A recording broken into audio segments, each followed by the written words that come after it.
بسم اللہ الرحمن الرحیم الحمد للہ وکفا وسلام علی عبادہ الذین اصطفیٰ اما بعد قال اللہ تبارک و تعالی فی الکلام المجید والفرقان الحمید بعد اعوذ باللہ من الشیطان الرجیم بسم اللہ الرحمن الرحیم یا ایہا الذین آمنوا اتقوا اللہ وقولوا قولا سدیدا فی مقام آخر قال اللہ تبارک و تعالی ادفع باللتی ہے یا آسن نسیئا نحن اعلم بما یصفون قال رسول اللہ صلی اللہ علیہ وسلم المسلم من سلم المسلمون من لسانہ ویدہ صدق اللہ مولانا العظیم و صدق رسولہ النبی الکریم ونحن علی ذلک من الشاہدین والشاکرین والحمد للہ رب العالمین اللہم صلی علی سیدنا محمد وعلی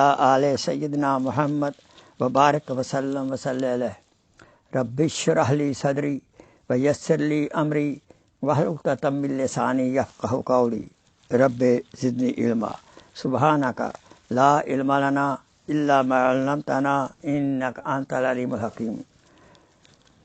میرے محترم بھائیوں، بزرگوں اور دوستوں، میری اسلامی بہنوں، السلام علیکم ورحمۃ اللہ وبرکاتہ۔ آپ کی خدمت اقدس میں شیخ کھوکھر حاضر ہے۔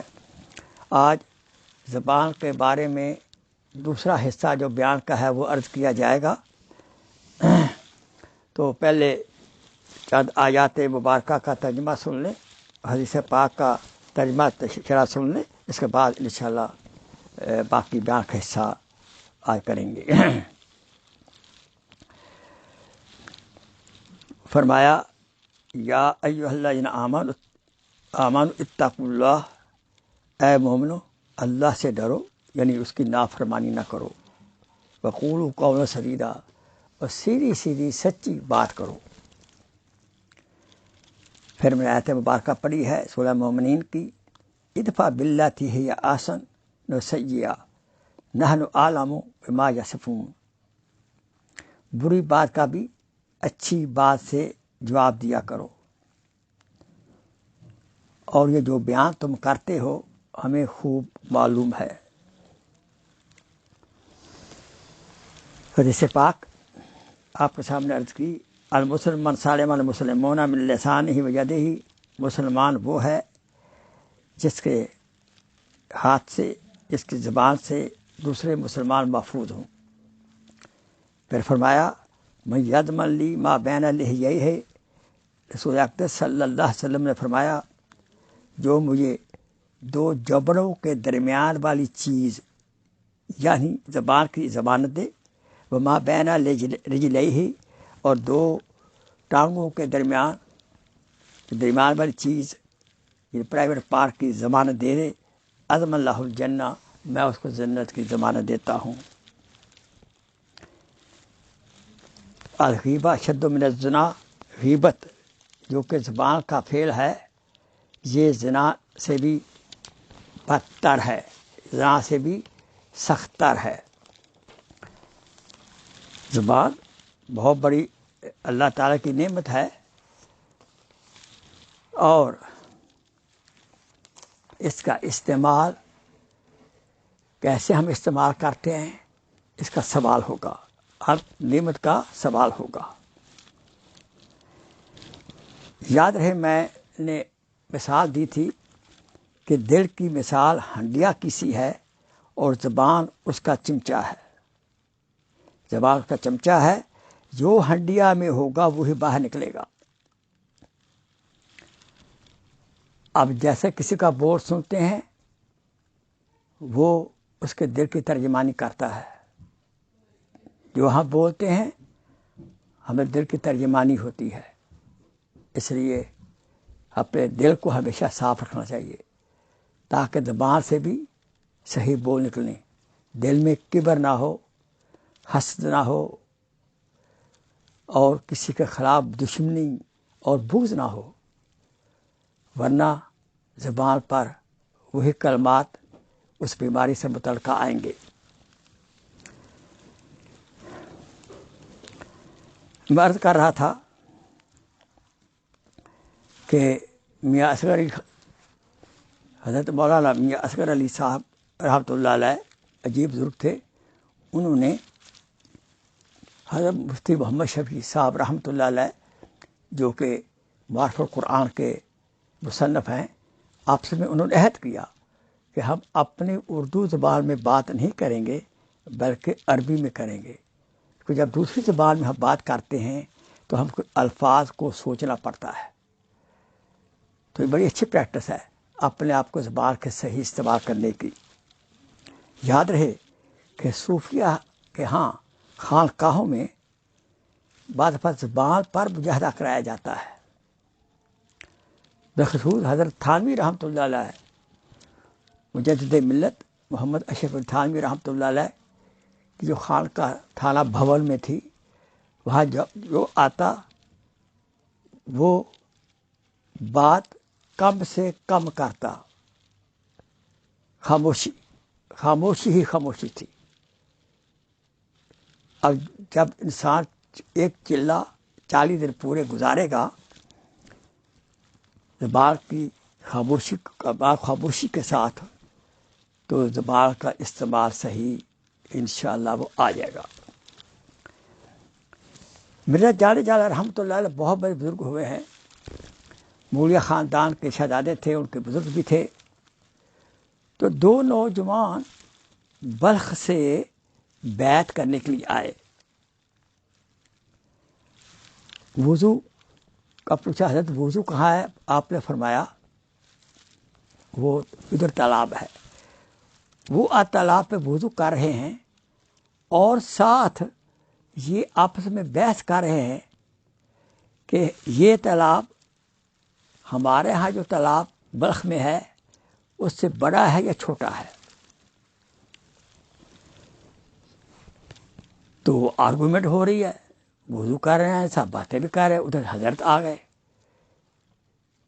تو سنا کہ وہ آپس میں یہ بحث کر رہے ہیں کہ یہ تالاب جو ہے یہ وہاں کے تالاب ہمارے سے بڑا ہے یا چھوٹا ہے. آپ نے بعد میں بلایا، وضو کیا، نماز پڑھی، بعد بلایا، بھائی ایسا کرو، آپ کیوں آئے ہو؟ انہوں نے کہا یہ حضرت ہم تو بیعت کرنے آئے ہیں. تو آپ نے فرمایا آپ ایسا کرو، واپس بلخ جاؤ، پہلے اس حوض کو ناپ لاؤ اور یہاں آ کر پھر یہ ناپو، پھر ہم آپ کو بیعت کریں گے. وہ تو حیران ہو گئے، حضرت یہ کیا؟ ہاں یہی ہے. یعنی آپ نے لا یعنی باتوں سے پرہیز کرنے کی تلقین کی. یہ پہلا سبق دیا انہوں نے. یہ ایسے ہوتی تربیت. یاد رہے انسان کے جھوٹا ہونے کے لیے اتنا ہی کافی ہے کہ جو ہم بات سنیں اور آگے لوگوں کو سنا دیں. یعنی انسان کے جھوٹا ہونے کے لیے اتنا ہی کافی ہے کہ جو بات ہم سنیں وہ آگے چلا دیں. زبان کے گناہ اکثر توبہ سے معاف نہیں ہوتے جب تک اس عبد سے معافی نہ مانگیں جس کی ہم نے غیبت کی ہو، چغلی کی ہو یا تانا زنی کی ہو. یاد رہے تلوار کا زخم مٹ جاتا ہے، زبان کے برے بول کا زخم نہیں مٹتا. تلوار کا زخم مٹ جاتا ہے، زبان کے بول کا زخم نہیں مٹتا. اور قلب بھی ایک زبان ہے، اس سے بھی ہمیں کسی کو دکھ نہیں دینا چاہیے. ایک بڑا عجیب واقعہ ہے ہندوستان میں ہوا کہ ایک زمین کا ٹکڑا تھا، تو حقیقتاً وہ ٹکڑا زمین کا ہندوؤں کا تھا، لیکن ہمارے مسلمان جوش میں آ کر زبردستی قبضہ کر کے وہاں مسجد بنانا چاہتے تھے. مسجد بنانا ایک کام ہے لیکن بنیاد بھی صحیح ہونا. تو جھگڑا بڑھ گیا تو دونوں فریق جو تھے ان کو جج کے پاس جانا پڑا. تو جج نے حکم دیا کہ اپنے آپ پہ گواہ لے آؤ. تو ہندوؤں نے حضرت مفتی الہی بخش صاحب رحمۃ اللہ علیہ کو اپنا طرف سے گواہ لائے، ثالث لائے. اب جب مسلمانوں کو پتہ چلا کہ ایک مسلمان کو وہ لے کر آ رہے گواہ کے طور پر، مسلمان بہت خوش سے، ماشاء اللہ ماشاء اللہ، اب تو انشاءاللہ قبضہ ہمارا ہو ہی جائے گا، مسجد بن ہی جائے گی. لیکن جب کورٹ میں بحث شروع ہوئی تو جج نے پوچھا مفتی صاحب یہ زمین آپ کے یادداشت کے مطابق، آپ کے معلومات کے مطابق زمین کس کی ہے؟ تو حضرت مفتی صاحب نے فرمایا یہ زمین مسلمانوں کی نہیں ہے بلکہ ہندوؤں کی ہے. اب مسلمان تو بڑے تیش میں، مفتی صاحب نے کیا کیا، ہماری کمر لگا دی، ہمیں شکایت دلوا دی، ہم نے تو نیک کام کرنا تھا، مسجد بنانی تھی. اور دوسرے ہندو اتنے متاثر ہوئے حضرت کے سچے بول پر، انہوں نے وہاں کورٹ کے اندر اعلان کیا کہ جج صاحب مفتی صاحب نے سچ بولا، ان کے سچ بولنے پہ ہم اتنے خوش ہیں کہ گو زمین ہماری ہے، ہم اس زمین کے اوپر اپنے خرچے سے مسجد بنائیں گے. سبحان اللہ. اب جج نے فیصلہ کیا کہ اسلام جیت گیا اور مسلمان ہار گئے. اسلام جیت گیا اور مسلمان ہار گئے. اللہ تعالی ہمیں ہمارے اپنے ایسے اکابرین کے نقش قدم پہ چلنے کی توفیق عطا فرمائے. کہہ رہا ہے شور دریا سے سمندر کا سکوت، کہہ رہا ہے شور دریا سے سمندر کا سکوت، جس کا جتنا ظرف ہے اتنا ہی وہ خاموش ہے. خاموشی بول سے بہتر ہے. وہ انگریزی میں کہتے ہیں نا، when speech is silver the speech is gold, when silence is silver speech is gold. جب خاموشی جب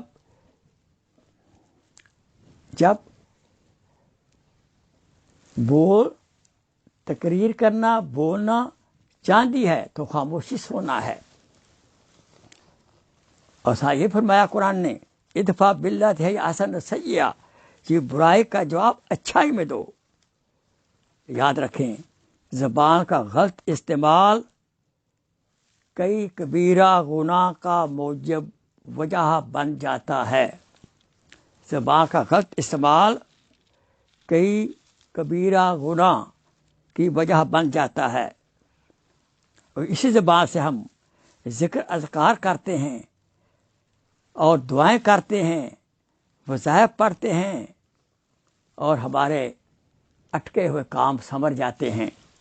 اسی زبان سے ہم قرآن مجید کی تلاوت کرتے ہیں. یاد رہے منافق کی علامات میں سے ایک علامت یہ ہے کہ جب وہ بات کرے گا وہ جھوٹ بولے گا، اور زبان سے گالی بولے گا اور جھگڑا کرے گا. منافق کی علامات میں سے، اور یاد رہے منافق کی جو سزا ہے وہ بہت سخت ہے. منافق زبان سے جھوٹ بولے گا، گالی دے گا اور جہاں سے جھگڑا کرے گا. اور اگر زبان پر ہمارا کنٹرول نہیں ہوگا تو یاد رہے کہ ہم کئی نیکیوں سے ہاتھ دھو بیٹھیں گے. ایک میٹھا بول وہ 1000 نوافل سے بھاری ہے، اور ایک کڑوا بول 1000 گناہوں سے بھاری ہے۔ رسول اکرم صلی اللہ علیہ وسلم نے فرمایا معاذ تجھے سارے دین کا خلاصہ نہ بتاؤں؟ حضور اکرم صلی اللہ علیہ وسلم نے حضرت معاذ رضی اللہ تعالیٰ عنہ نے فرمایا تجھے سارے دین کا خلاصہ نہ بتاؤں؟ آپ صلی اللہ علیہ وسلم نے اپنی زبان مبارک پکڑی، کہا دیکھ لیا، سمجھ لیا۔ اللہ اکبر۔ جس کی زبان صحیح چلے گی اس کا سارا دین محفوظ رہے گا۔ یاد رکھیں، ایک کڑوا بول 7 سمندروں کو کڑوا کر سکتا ہے۔ ایک کڑوا بول 7 سمندروں کو کڑوا کر سکتا ہے۔ ایک زہریلا بول سانپوں کے زہر سے زیادہ خطرناک ہے۔ اللہ اکبر۔ ہمیں اپنی زبان کے ذریعے اپنی فیملی لائف میں خوشیاں لانی چاہیے۔ آہ نہ کر لبوں کو سی، اپنے لہو کے گھونٹ تو پی، زخم پہ زخم کھائے جا، آہ نہ کر لبوں کو سی، عشق ہے دل لگی نہیں، سینے پہ تیر کھائے جا اور آگے قدم بڑھائے جا۔ 2 انچ کی زبان سارے ملک کے اندر آگ لگا سکتی ہے۔ یاد رہے، 2 انچ کی زبان سارے ملک میں آگ لگا سکتی ہے۔ زبان سے زیادہ جھوٹ بولنے والا اللہ تعالیٰ کے دفتر میں کاذب، جھوٹا لکھا جاتا ہے۔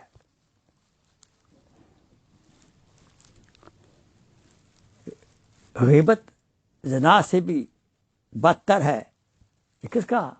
یہ غیبت کس کا فعل ہے؟ اسی زبان کا۔ اللہ اکبر، اللہ اکبر۔ زبان کو غلط استعمال سے بہترین کا زبان کو ذکر اللہ میں جاری رکھے، ذکر اللہ میں زبان کو مصروف رکھے۔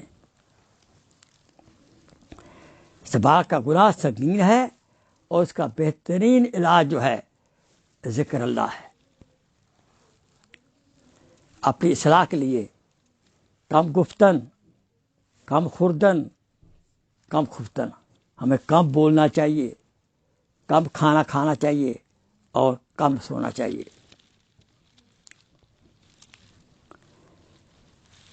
حضرت علقمہ رضی اللہ تعالیٰ عنہ ایک صحابی تھے،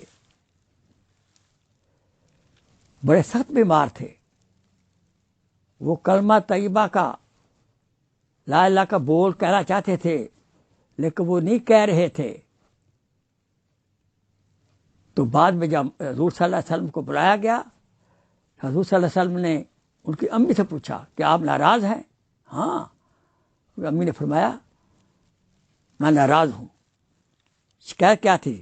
کہ بدتمیزی سے بات کرتے تھے، میٹھا بول نہیں بولتے تھے۔ تو پہلے امی نے کہا میں معاف نہیں کروں گی۔ پھر جب حضور صلی اللہ علیہ وسلم نے ان کو جلانے کا مشورہ دیا تو پھر وہ ماں ہوتی ہے، کہا یا رسول اللہ اور بیٹے کو معاف کرتی ہوں۔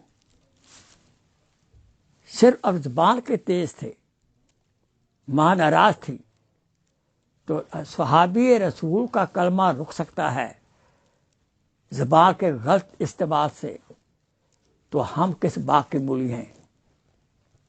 لہذا ہمیں اپنی زبان پہ کنٹرول کرنا چاہیے، اور اس کا کہیں استعمال غلط ہو گیا پھر خصوص والدین اور بزرگان دین علماء کرام کی شان میں ہمیں سچے دل سے ان سے معافی مانگنی چاہیے۔ میٹھا بول زندگی میں بہار لاتا ہے اور کڑوا بول خزاں لاتا ہے۔ یاد رہے، زبان مکھن سے نرم ہے لیکن تلوار سے یہ تیز ہے۔